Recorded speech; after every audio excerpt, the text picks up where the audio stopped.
Baik, selamat pagi semuanya. Kita lanjut lagi untuk cerita digitalisasi di kampus. Nah, terakhir kemarin kita target di stage pertama yaitu membuat 4 aplikasi yang harus langsung selesai, yaitu untuk aplikasi user yang berisi login dan pembagian role, lalu keuangan, siakat, dan presensi. Nah, di awal 4 aplikasi tersebut kita rumuskan bahwa berbeda server gitu ya, masing-masing di satu server.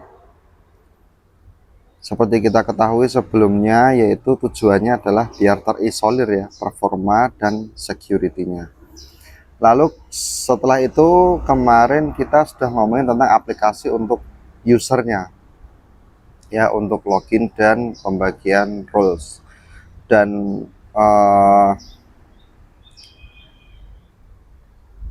berbagai teknik untuk cookies sudah kita ceritakan untuk video sebelumnya kemarin ya. Jadi untuk share cookies itu memang tujuannya bisa mengakses server lain ya, tanpa harus login lagi. Nah, sekarang setelah aplikasi user selesai, kita geser ke aplikasi siakat. Nah, tentunya aplikasi siakat ini ada 2 garis besar yang harus kita kerjakan. Jadi di awal itu kita rumuskan 2 garis besar, yaitu dosen atau prodi membuat penawaran mata kuliah dan mahasiswa melakukan KRS. Nah, di situ. Baik. Jadi aplikasi siakat kita taruh di CT baru ya, di dalam virtualisasi atau kontainer baru. Saya pakai Linux di sana dan kita mulai coding untuk siakat. Nah, untuk siakat ini di awal-awal tentu kita akan menerima cookies dan lain-lainnya dari aplikasi login tadi, agar si user ini dikenali bahwa dia memiliki akses di siakat. Tentu beda ya, akses untuk dosen dan mahasiswa tentu beda pastinya. Jadi kalau dia deteksi dosen, maka ada menu untuk membuat sebaran mata kuliah gitu ya. Jadi kalau mahasiswa ke siakat ada menu KRS, isi KRS. Nah, pertama kita membuat untuk program studi ya, untuk prodi itu membuat sebaran mata kuliah atau penawaran mata kuliah. Baik, untuk penawaran mata kuliah seperti biasa, jadi dosen atau sekprodi ya, sekretaris program studi ya, itu menambahkan sebaran tahun ajaran dulu. Jadi sebaran istilahnya menambahkan satu judul yang berisi tahun ajaran. Jadi tahun ajaran ini ditambahkan dulu, lalu di dalamnya itu nanti ada edit. Nah, dalam edit itu ada kita mengatur mata kuliah dan dosen pengampunya, dan juga total pertemuannya, dan juga banyaknya kelas.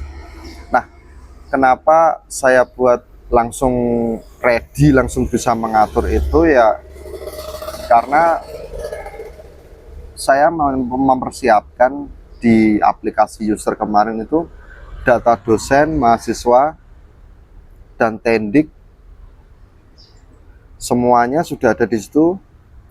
Lalu untuk list mata kuliah di masing-masing prodi, tentunya data prodi, ID prodi itu ada di user ya, ada di awal, karena akan ditentukan bahwa dia prodi apa ketika login. Jadi sistem langsung tahu dia prodi apa.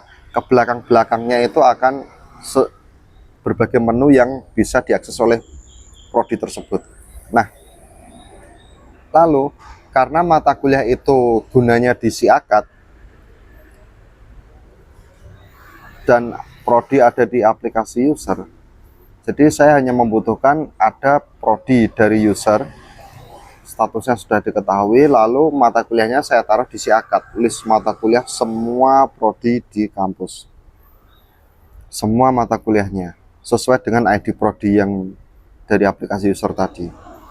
Jadi seperti ID prodi 1 gitu, misalnya jurusan ilmu komputer gitu, isinya mata kuliahnya apa aja.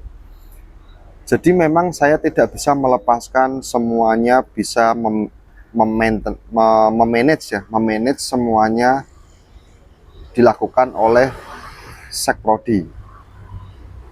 Saya tidak bisa melepaskan itu karena saya yakin pasti akan terjadi banyak kendala karena ada berbagai model-model pertemuan yang berbeda, seperti banyaknya kelas juga masing-masing berbeda, terus model menambahkan pengampunnya juga ada yang sedikit, ada yang banyak, karena prodi yang masuknya sudah banyak, tentunya dosennya juga sudah banyak.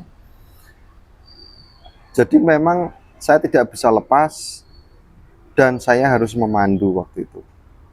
Jadi input menambahkan sebaran di awal-awal SSO digunakan itu tetap saya memandu dulu, dan bahkan sampai sekarang saya harus mengawal. Tapi kalau misal sekarang itu saya mengawal karena ada trouble saja, itu bukan penggunaan. Kalau penggunaan sudah hafal, sudah terbiasa. Nah, di awal-awal waktu itu Sekprodi menambahkan sebaran untuk tahun ini gitu. Langsung selesai, tapi menambah sebaran kan masih kosong ya, cuman ada tambah sebaran gitu saja, cuman judul saja. Nanti langsung ada tombol edit, klik edit, di dalamnya mulai mengatur nih.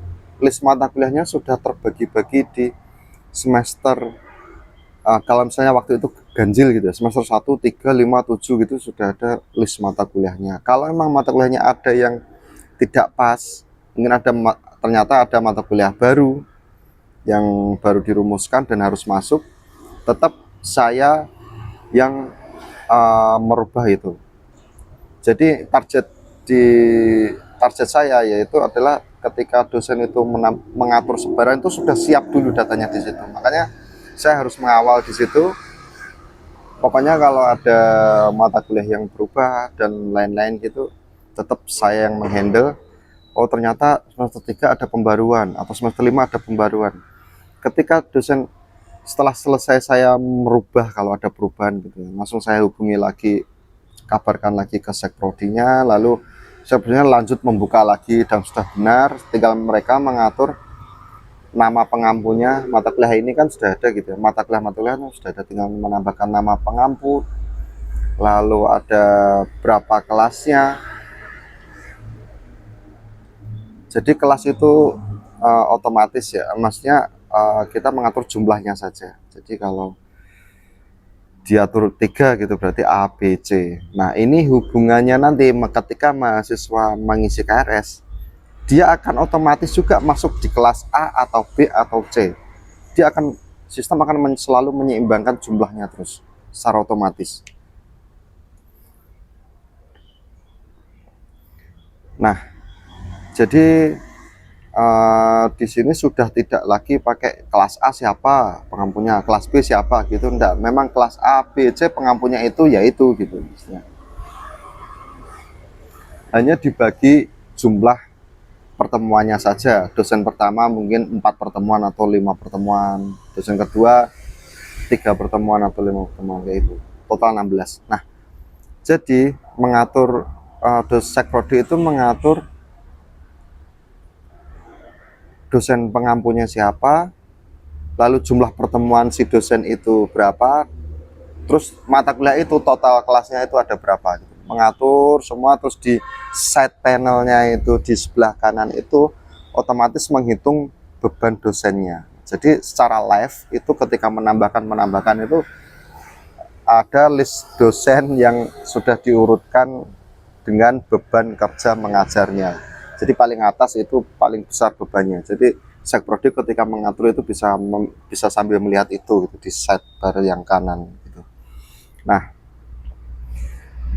menambahkan semuanya setelah selesai, lalu saya membuat halaman untuk Oh sorry, untuk sebaran ketika selesai maka disimpan, lalu dekan akan melihat sebaran tersebut. Jika sudah cocok, sudah presisi, sudah seimbang dan bagus, dan sudah sesuai semuanya, maka dekan akan meng-ACC sebaran tersebut atau penawaran mata kuliah tersebut di ACC. Nah, lalu saya membuat halaman untuk mahasiswa ketika login di SSO langsung masuk ke Siakat itu melihat menu Siakat dan di dalamnya ada satu menu yaitu isi KRS. Ketika dia klik maka muncul status dulu nih, tahun ajaran ini kan kalau suatu saat sudah 3 tahun kuliah kan list sebaran yang list KRS yang dia kan sudah banyak, jadi ada list KRS dan statusnya sudah mengisi atau belum gitu. Kalau belum berarti ada tombolnya lalu dia mengisi. Nah, mata kuliah yang ditawarkan itu hanya akan muncul di halaman mahasiswa hanya jika sudah di ACC sama dekan. Setelah di ACC mahasiswa itu bisa menginput pilihan mata kuliah, centang langsung simpan. Nah, itu adalah rules di mana standar dari si akad. Nah, di sini kenapa si akad ini tentu ada hubungannya dengan aplikasi keuangan atau BAUK. Jadi di mana korelasinya antara si akad dan keuangan, dan di mana saya menaruh mandatorinya, dan di mana saya menaruh warningnya atau notifnya, alertnya gitu ya di sistem gitu, agar jelas bahwa kalau prosedurnya dia harus begini-begini. Jadi target kita adalah mahasiswa itu bisa mandiri ya, tidak perlu dipandu lagi untuk menyelesaikan sebuah sistem yang atau prosedur yang sudah tersistematis. Itu targetnya adalah mahasiswa bisa mandiri dengan berbagai petunjuk, warning dan lain-lain, alertnya, notifnya kayak gitu-gitu. Oke, untuk korelasi siakat dan keuangan akan kita ceritakan di video selanjutnya.